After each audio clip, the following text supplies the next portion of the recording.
আমি কিছু বলবো না। আমার একটা ছেলে আছে, আমি আজ পর্যন্ত কোনোদিন দুর্নীতির সাথে ছিলাম না। আমি সত্যি, আমার একটা ছেলে আছে, আমি কোনোদিন দুর্নীতির সাথে ছিলাম না। আমি কোনোদিন আজ পর্যন্ত আমার ক্যারিয়ারের জীবনে যত সততার সাথে আমার একাডেমিক মার্কস ভালো অনেক খেটেছি জীবনটা, সারা জীবনের পরিশ্রম। আমি জানি না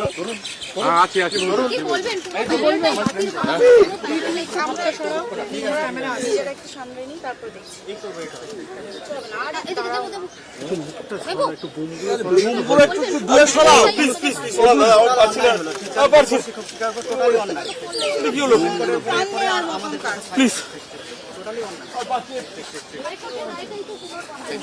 ভাই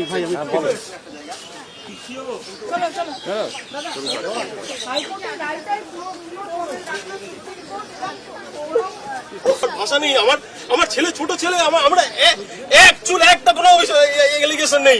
ইন্টারভিউ দিয়েছি, পেয়েছি। ইন্টারভিউতে 10-এ 5.33 দুর্নীতি করে 5.33 কেউ 10-এ হয়। একাডেমিক্স মার্ক আজকে নিয়ে আসছি 35 পেয়েছি, 55-তে 38 পেয়েছি। দুর্নীতি 55-তে 38, 53 সাদা খাতা নয় আমার, 55-তে 38 পেয়েছি। একটা কোনো এলিগেশন নেই।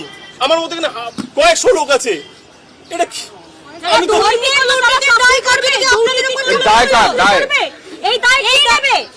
আমি আর কোনো বলার জায়গা নেই দাদা। আমি আর পাচ্ছি না।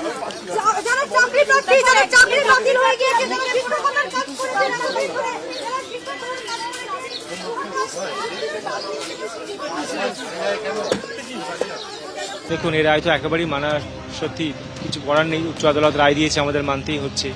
কিন্তু যারা ইন সার্ভিস ছিল তারা আগের স্কুলে ফিরে যাবে, কিন্তু তাদের সঙ্গে আমরা একই সঙ্গে কম্পিটিশন করে আমরা পরীক্ষা দিয়েছিলাম। কিন্তু আমাদের অপরাধ থেকে বুঝতে পারলাম না, দুর্নীতি না করেও, দুর্নীতির দায়ে এত বছর চাকরি করেও চাকরি হারা, এটা সত্যি মানা কঠিন। আমাদের সন্তান আছে, আমাদের পরিবার খুব বিপদগ্রস্ত। আমরা সেই ছবি দেখতে পাচ্ছি, যাদের পরিবারের লোকজন আছে তারা এই আজকের এই সিদ্ধান্ত শুনে কার্যত ভেঙে পড়েছেন। বারবার আপনার ছবি দেখছিলাম, কি বলবেন আজকের এই রায়ের পর? আমি বলতে পারছি না, বলার জায়গা নেই। আমি সত্যি মানে মানসিকভাবে বিপর্যস্ত। আমি কিছু বলার জায়গা নেই। হ্যাঁ, আমি জানি রায়টা কি আসবে, অর্ডার কপি কি আসবে জানি না। আমি বলার জায়গা নেই দাদা, ঠিক আছে? আমি সত্যি কিছু বলার জায়গা নেই আমার। আমি সত্যি জানি না, আমি কি করবো বলুন? আমি বিনা অ্যালিগেশনে আমাকে তো কলঙ্কিত করলো। আমাদের তো কি হবে, মানে কালটা কি হবে আমি তো বলতে পারবো না। আমি জানি না, সত্যি কিছু বলতে পারছি না, সত্যি জানি না।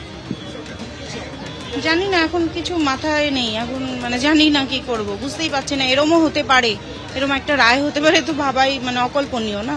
মানে এটার থেকে বলে যেত আপনারা সুইসাইড করে নিন, আমরা কিছু করতে পারছি না। যোগ্যদের আমরা যারা পড়ছেন, যারা এতদিন ধরে পথে বসেছিলেন।